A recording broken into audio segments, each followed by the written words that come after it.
Okay, so this video is mainly for my friends in the gym who don't know the proper techniques and forms. So this is mainly for them because, I see it all the time. But I guess if you see this video, it could maybe help too.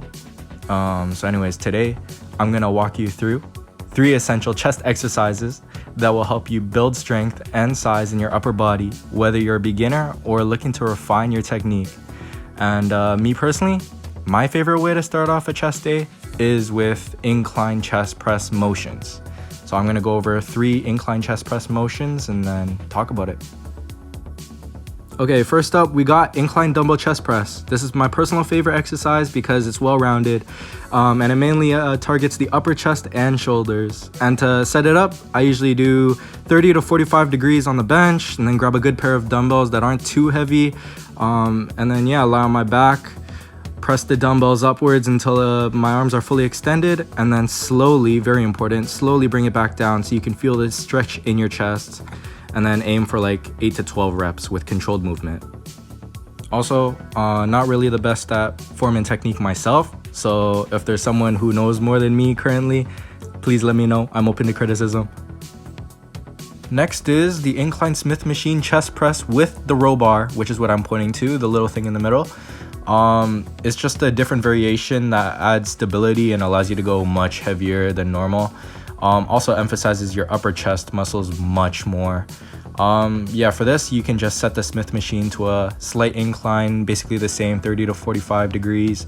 And just sit comfortably. But with this, you can have like a closer grip and you'll have a deeper stretch. And lastly, we have the regular bar incline chest press.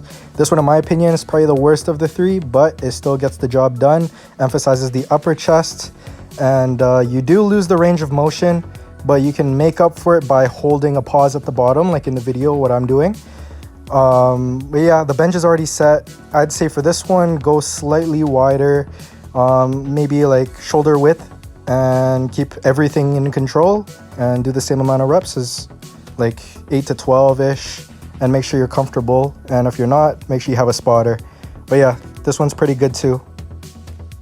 Next up, we have bench press. And this one's pretty important because you're supposed to warm up on the bench, but I see a lot of people who don't. Anthony and Johnny, I'm looking at you. But just use the bar, perform like 10, 15, 20 reps at a slow pace, controlled. This makes sure that your blood is flowing and it goes to your chest, shoulders, and triceps, and it loosens up the joints, getting your muscles ready for when you do add weight to the exercise. And it's pretty important. Now for the bench, when you do add weight, make sure it's not too heavy, it's comfortable, and you're not scared to do it. And the setup is very important for this. I'd say arch your back so the tension stays on your chest, and make sure you have leg drive. It's very important. And if you don't know what that is, I'd say probably search it up because I don't know how to explain that. It's very important. It helps a lot with stability and everything else. For this one, I do a technique called pause repping, and it increases time under tension. So it helps with the stretch, same as the incline, the previous workouts I was talking about. It helps a lot with muscle growth for this exercise, and I know a lot of people are going to do it because this is the main exercise that everyone wants to do in the gym. Next up is dumbbell chest press. This one's pretty good, except me personally, I don't really do it because I like the bench better.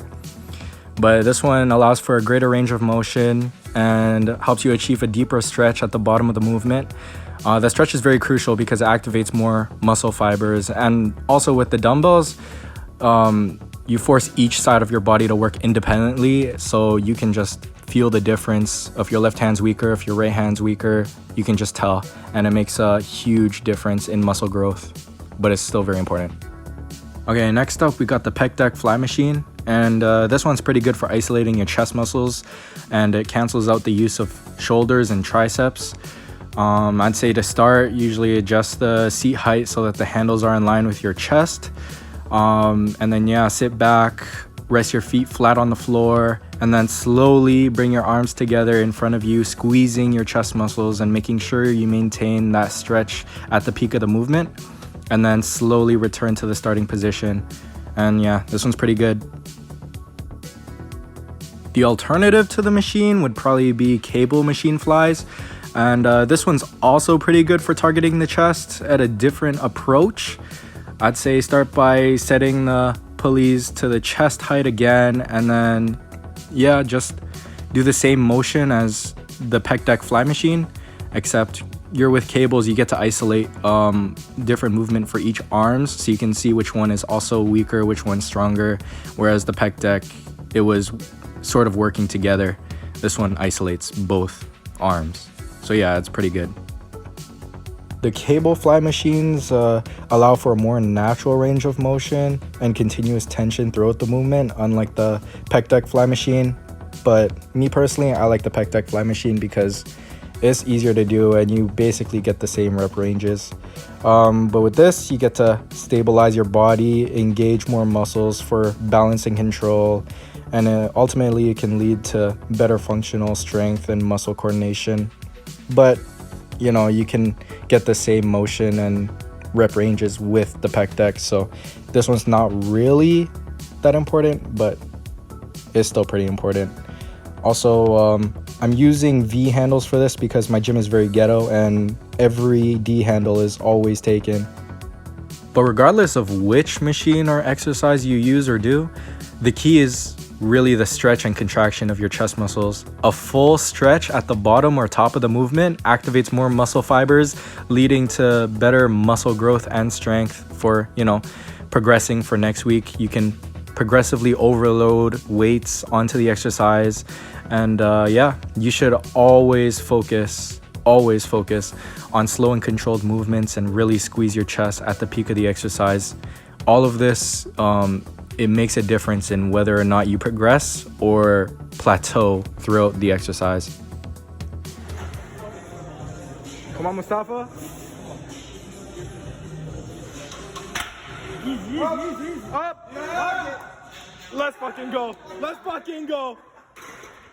Oh my fucking god. Oh my fucking god. That's wild, bro. That's wild. Holy shit.